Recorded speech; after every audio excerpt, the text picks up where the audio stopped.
welcome back to another video. Today's video we are focusing on full body. It's been a while since I've done one, so that's what we're going to do.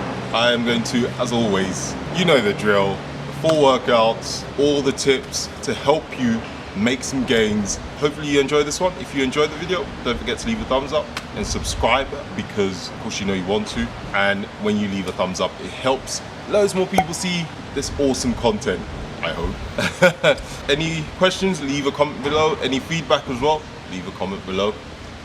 Let's just go straight to the workout. 3, 2, 1.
So first exercise, we will start with a 4.5 squats.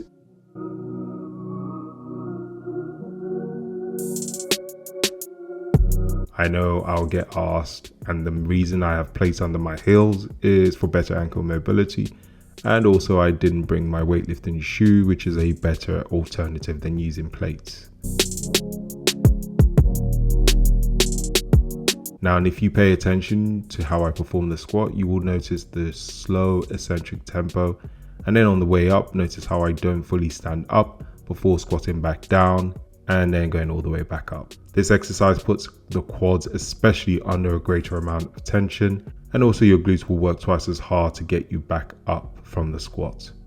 The heavier the weight gets, the more challenging this becomes. This is one of those exercises you have to try to understand why it's so much harder than just a regular squat. Don't forget to make sure you brace your core and keep your chest up.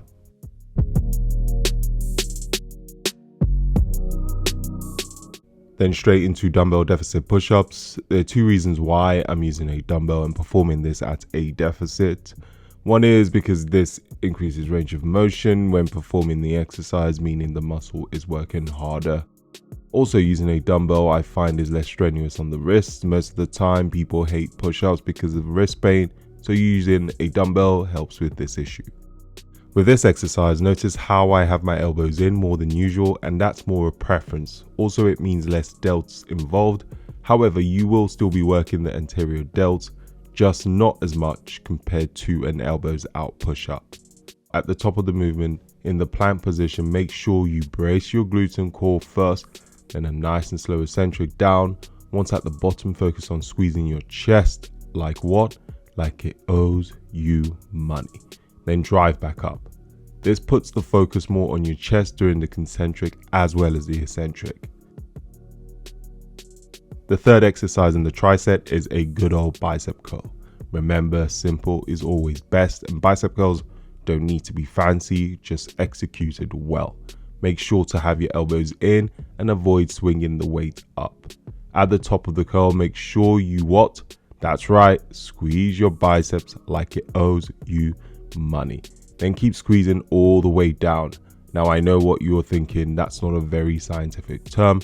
No, of course not. However, will you remember me saying squeeze it like it owes you money?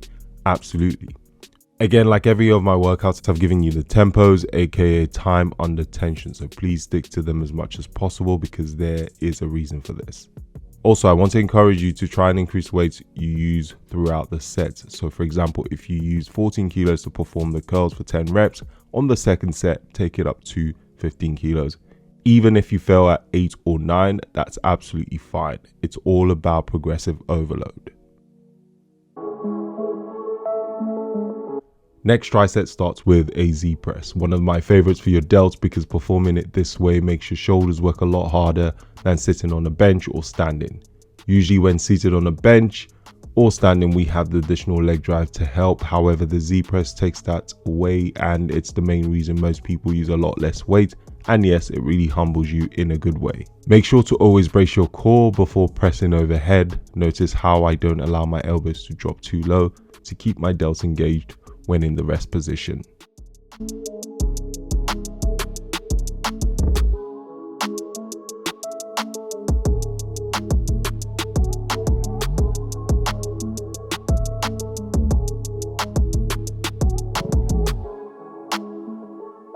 Next will be tempo chin-ups. With chin-ups as well as pull-ups, make sure to engage your glutes. Yes, that's right, your glutes and also your core. This makes a significant difference when performing the exercise. Now, if you struggle with chin-ups, use bands. There is absolutely nothing wrong with that. Make sure it's a light band and you are still doing 80% of the work. Notice how nice and controlled I am during the eccentric. That's to keep the muscle under as much tension for longer, which is exactly what we want when trying to build muscle, and also this helps build forearm strength too.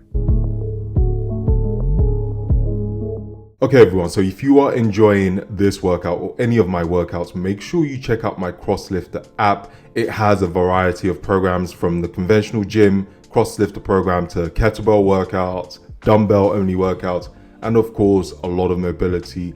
And it also includes a very easy to follow nutrition guide.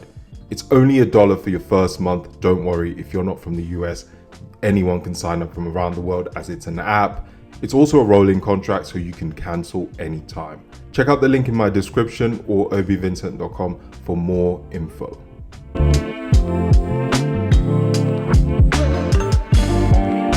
Third exercise is the Renegade Row, a great core exercise that is very underutilized in a lot of people's training. Few key points: make sure you brace your core and engage your glutes.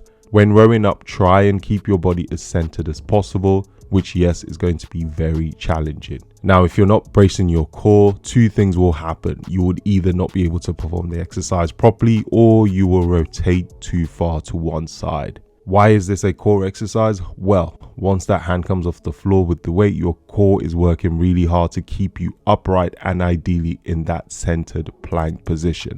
This is why I mentioned bracing before you row up. Also, engaging your glutes means your lower back will be engaged and avoids lower back pain when performing the exercise. Remember, your lower back is part of your core.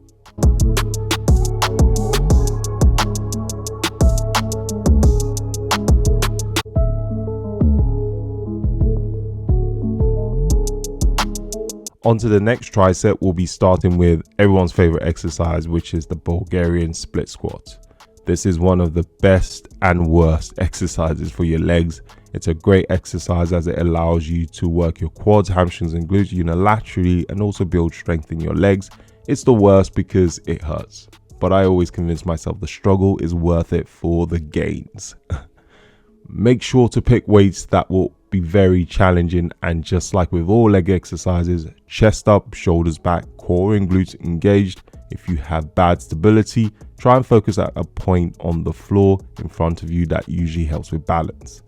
This time there is no slow tempo. The aim is to keep the muscle under tension throughout, so minimal rest at the top and no locking out your knees either.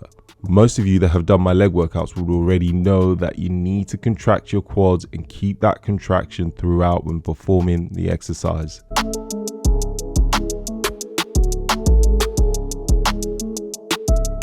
And then next up is the incline dumbbell bench press. Bench about 45-degree angle, and unlike what I usually instruct you this time, your elbows will be going just below your shoulders to allow for a bit of a stretch on the chest. Make sure you drive from your feet down when pressing up. So shoulder blades back and down on the bench, brace your core and then push your feet down into the ground and then press the weight up. Just like the push-ups earlier, try and focus on driving up with your chest. Remember, we're working the chest and not just trying to finish the reps given. Always focus on the muscle you're working. I am a big believer in mind-muscle connection. Finish with an incline triceps extension. Pay attention to my position on the bench, as a lot of people get this wrong. You want your arms back and away from your head when performing the extension. Keep elbows in and control the eccentric. Performing the extension not only increases range of motion, but also puts more emphasis on the tricep and less strenuous on your elbows. Now, and if you have slight tennis elbow, then perform the scaled version, focusing on the eccentric and not the concentric phase of the movement.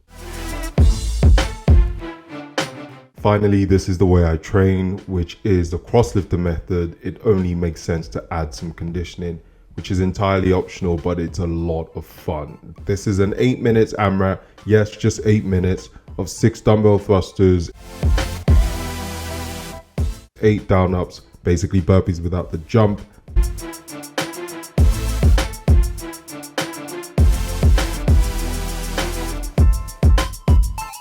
"12 butterfly sit-ups."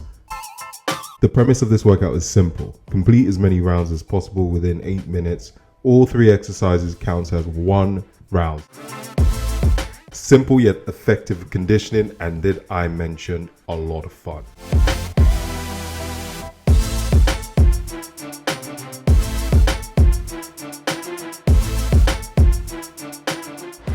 And that's the video. Hope you enjoy the workout. It is absolutely brutal. And any questions, as always, leave a comment below. I'm absolutely exhausted from the mech on. Thank you so much for watching. Peace out.